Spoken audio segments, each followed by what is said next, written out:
Hello viewers, আসসালামু আলাইকুম। কেমন আছেন সবাই? আশা করি সবাই অনেক অনেক ভালো আছেন। Welcome back to my channel. তো আজকে নিয়ে আসলাম একটা ভর্তা, আর আজকে আমি বানিয়ে দেখাবো ইলিশ মাছ এবং শিম আলু দিয়ে একটা ভর্তা। আর এটা খেতে খুবই খুবই সুস্বাদু, খুবই মজা। চলুন শুরু করা যাক। তো ভর্তা বানানোর জন্য প্রথমে আমি এক পিস ইলিশ মাছ, একটা আলু কিউব করে কেটে, তারপরে কিছু শিম কিউব করে কেটে প্রথমে হালকা একটু সিদ্ধ করে নিচ্ছি 1-2 মিনিট। পরে এর মধ্যে আমি প্রায় 20 থেকে 25টা ছোটো কাঁচামরিচ অ্যাড করে দিলাম। কাঁচামরিচ দেওয়ার পরে এখন একেবারে পানিটা শুকিয়ে নিয়ে এটাকে সিদ্ধ করে নিব। তো এই পর্যায়ে দেখলাম যে সিদ্ধ হয়েছে কিনা। সিদ্ধ হওয়ার পরে দেখলাম যে হালকা একটু পানি রয়ে গেছে, সে পানিটা একটু শুকিয়ে নিচ্ছি।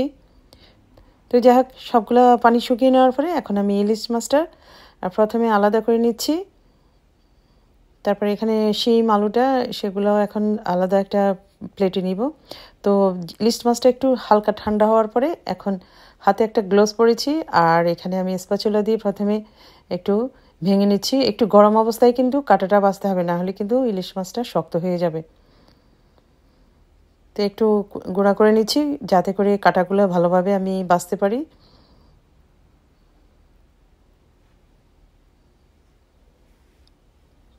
এখন আমি আস্তে আস্তে কাঁটাগুলো বেছে নিচ্ছি। ভিডিও সংক্ষিপ্ততার জন্য আমি একটু স্পিডটা বাড়িয়ে দিয়েছি।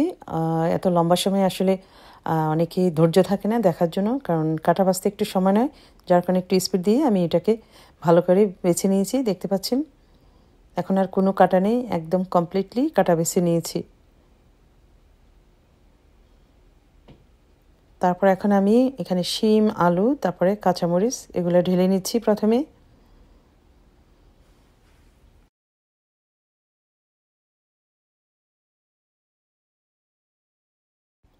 তারপরে এখন আমি এই পর্যায়ে একটা ফ্রাই প্যানের মধ্যে কিছু পেঁয়াজ কুচি দিয়ে দিলাম, তারপর সাথে কিছু সরিষার তেল দিয়ে দিলাম। আপনারা চাইলে কিন্তু অলিভ অয়েলও দিতে পারেন।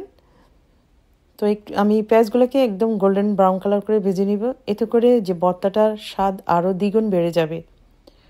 তো পেঁয়াজটা ভাজা হওয়ার পরে দিয়ে দিলাম আমি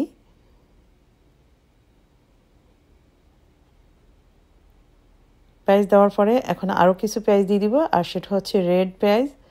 রেড পেঁয়াজ দিলে তারপরে ভর্তাটা খেতে আরও বেশি মজা লাগবে।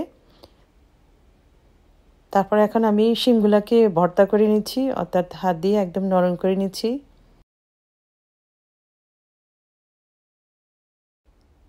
তারপর এখন আমি একে একে আলু, শিম, কাঁচামরিচ সবগুলো একসাথে মেখে নরম করে নেওয়ার পরে এখন সবগুলা আইটেম একসাথে করে মিক্স করে নিব।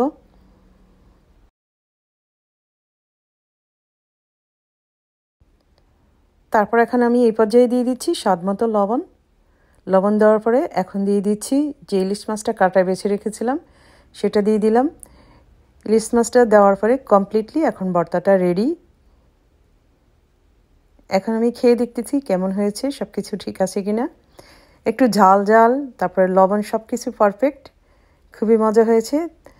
তো যারা ঝাল বেশি খান তারা কিন্তু ঝাল বাড়িয়ে দিতে পারেন।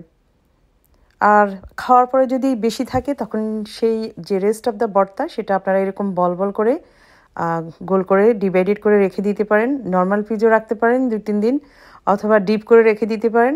যখন ইচ্ছা হয় তখন এরকম নামিয়ে আধা ঘন্টা আগে নামিয়ে রেখে ভাতের সাথে খাওয়া যায়।